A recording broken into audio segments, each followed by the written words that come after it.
好，那么川普亲台，但很多人也关心，如果是拜登胜选的话，台美关系会有所改变吗？其实，拜登在2001年担任参院外交委员会主席的时候，就曾经访问台湾。不过，他在担任副总统的时候，更是多次造访中国。而相较于川普，拜登被形容是个务实主义者，对外政策常随着世界局势而改变。像是他曾经支持台湾关系法，但后来也曾经杯葛台湾安全加强法。而他虽然不把中国当敌人，但也痛骂过中国国家主席习近平是恶棍。继续就来了解拜登对于台湾跟对中国立场究竟如何。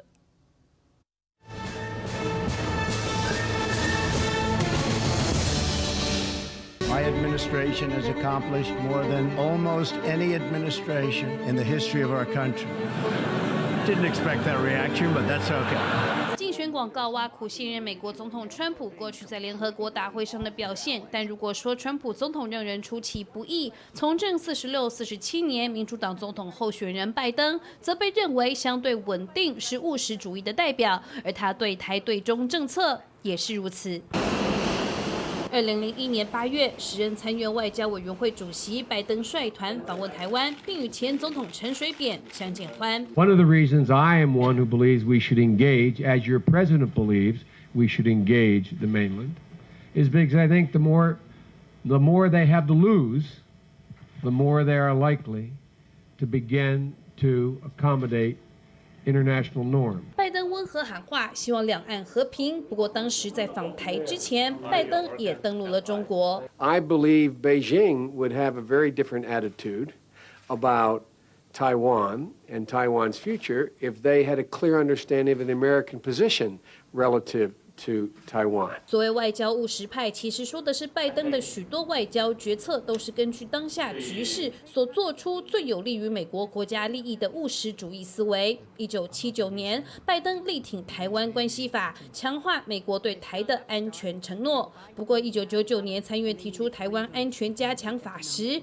拜登却在国会杯葛，认为台湾关系法已经足够，如果按台安法出售台湾先进武器，那只会激化两岸局势。 That's important to recognize and to welcome both countries, both the Republic of Taiwan and of course China, into the World Trade Organization. 2002年，美国前总统小布希曾心直口快，说出应该承认中国与台湾两国。而早在2001年，小布希也说愿意不计代价保卫台湾。不过当时拜登立刻投书华邮，批小布希发言有欠考虑。China is not our enemy.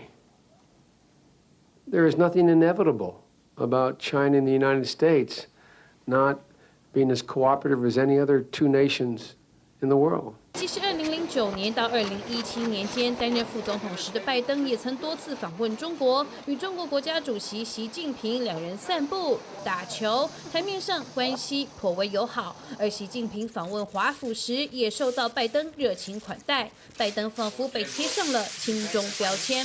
不过也并非是拜登偏颇挺动，简单说，而是希望在符合美国利益的前提下与中国合作。His approach to the world is a kind of conventional realist take on things. In other words, countries have their own interests, they're competitive, but there's room through diplomacy, through negotiations to avoid outright conflict. 康奈尔政府学系副教授卡尔森甚至认为，拜登可带领美国恢复常规，而实际上不论是谁领导美国，接下来中美关系发展也得看中国国家领导人的态度。如果北京想要颠覆现有世界秩序，超越美国成为第一强权，那么川普退出世界各个组织，不按牌理出牌，对于中国接手做大，可能将是助力。I don't know a single solitary one who would not change places with the problems the President of the United States has versus the problems they have.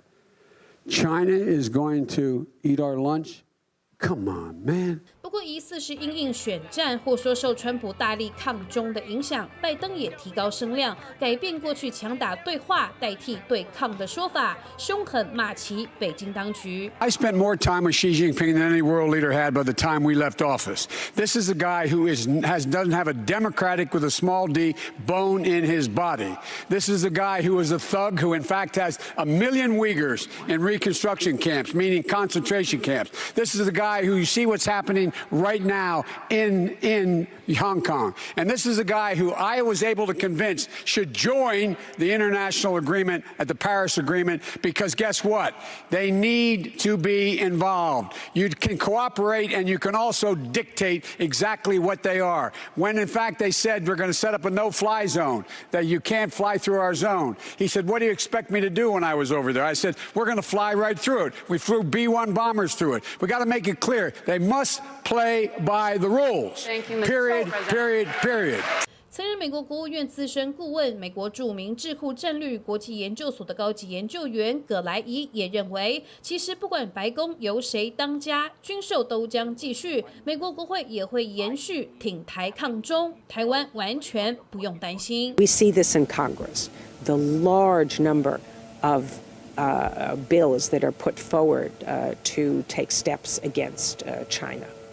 And this will continue in Congress. 葛莱伊并表示，就是民主党候选人拜登当选，美台交往转趋低调，签署自由贸易协定 FTA 的几率反而更高。I think that an FTA might be more likely under a Biden administration. I mean, first of all, we now have President Tsai having taken a very politically courageous step of lifting restrictions on the imports of U.S. beef and pork. 另有学者也看好，拜登愿意回到国际组织的态度，也可能使台湾在寻求美国的支持，或说参与国际组织的立场上，更能获得直接帮助。10月22号，拜登也投书《世界日报》，阐述自己在亚太政策上的方向，强调美国是太平洋强国，将与盟友并肩，增进在亚太地区共享的繁荣、安全与价值，其中包括深化与台湾这个位居领先地位的民主政体、主要经济体及科技重镇的关系，并在文中赞扬台湾是开放社会且有效控制新冠病毒的闪亮典范。Republicans are talking about who is more